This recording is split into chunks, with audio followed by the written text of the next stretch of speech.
ഉൽപ്പത്തി പുസ്തകം 15-ാം അധ്യായം 5-ാമത്തെ വാക്യം. പിന്നെ അവൻ അബ്രഹാമിനെ പുറത്തു കൊണ്ടുചെന്നു, നീ ആകാശത്തേക്ക് നോക്കുക, നക്ഷത്രങ്ങളെ എണ്ണുവാൻ കഴിയുമെങ്കിൽ എണ്ണുക എന്ന് കൽപ്പിച്ചു. നിന്റെ സന്തതി ഇങ്ങനെയാകുമെന്നും അവനോട് കൽപ്പിച്ചു.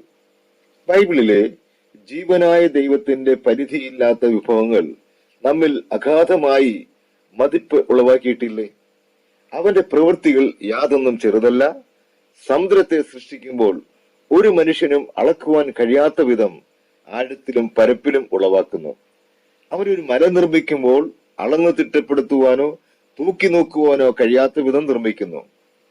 പുഷ്പങ്ങളെ ഉളവാക്കുമ്പോൾ അവൻ അവയെ ദശലക്ഷക്കണക്കിന് വർദ്ധിപ്പിക്കുന്നു.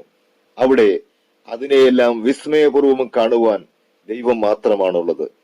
ഇതിൽ നിന്നും വ്യത്യസ്തമല്ല ദൈവകൃപ. അതിനതിരുകളില്ല. തിരുകൃപ നമ്മിൽ ചൊരിയുവാൻ സ്വർഗവാതിൽ എപ്പോഴും തുറന്നിട്ടിരിക്കുന്നു. പാപത്തിൽ നിന്നും മാനവരാശിയെ വീണ്ടെടുക്കുവാൻ രക്ഷ ഒരുക്കിയത് തുള്ളിമരുന്ന് കൊടുക്കുന്നത് പോലെയല്ല, കൃപയാം നദിയാണ് ഒരുക്കിയത്.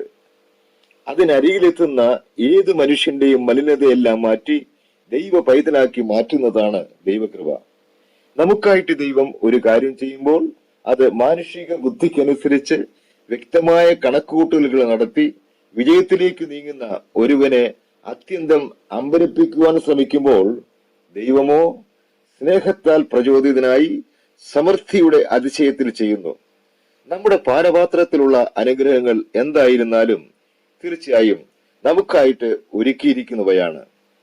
അവന്റെ പക്കലുള്ളത് മെച്ചമായ തടിപ്പിച്ച കാളക്കുട്ടിയാണ്. അങ്കിയോ അത് മേത്തരമായതും പറഞ്ഞറിയിക്കാൻ പറ്റാത്ത സന്തോഷം, സകല ബുദ്ധിയെയും കവിയുന്ന ലോകം തരാത്ത സമാധാനം. ദൈവകൃപ സമൃദ്ധമായതിനാൽ സ്വീകരിക്കുന്ന ഏവർക്കും എല്ലാ നിലയിലും സംതൃപ്തിയുണ്ട്. തന്നെയുമല്ല, എല്ലാ സൽപ്രവൃത്തികളിലും അവൻ സമൃദ്ധി പ്രാപിക്കുകയും ചെയ്യുന്നു. ദൈവം നൽകുന്ന നന്മയിൽ യാതൊരു കുറവും അനുഭവപ്പെടുന്നില്ല. മരുന്നുകിടക്കാരൻ തുള്ളിമരുന്നുകൾ ഓരോ തുള്ളിയും വീഴുമ്പോൾ സാവധാനമായും കൃത്യമായും അളക്കുകയും ചെയ്യുന്നത് പോലെയല്ല നമ്മുടെ നാഥൻ നമ്മുടെ മേൽ അനുഗ്രഹങ്ങൾ ചൊരിയുന്നത്. അവന്റെ നന്മകൾ സമൃദ്ധിയിൽ നിന്നും നിർലോഭമായി നൽകുന്നു. ദൈവത്തിന്റെ വഴികൾ എപ്പോഴും എണ്ണമറ്റതും കവിഞ്ഞൊഴുകുന്നതുമായ ഔദാര്യത്താൽ വിശേഷിപ്പിക്കപ്പെടുന്നു. പ്രകൃതിയിൽ എന്ന പോലെ ഓരോ തുള്ളിയും, വനത്തിലെ ഓരോ ചതുരശ്ര ഇഞ്ചും, ഓരോ ജലതന്മാത്രയും അത്ഭുതങ്ങളാൽ നിറഞ്ഞു നിൽക്കുന്നു. മനുഷ്യന്റെ ബുദ്ധി വൈഭവത്തിനും അന്വേഷണത്തിനും ഗവേഷണത്തിനുമെല്ലാം അപ്പുറമായിട്ടുള്ളതത്രേ ദൈവത്തിന്റെ പ്രവൃത്തികളും കരുതലുകളും. ആകയാൽ നമുക്കും അപ്പോസ്തലനോട് ചേർന്ന് പറയാം, I have all and abound. വേണ്ടുന്നതെല്ലാമുണ്ട്, സമൃദ്ധിയുമായിരിക്കുന്നു.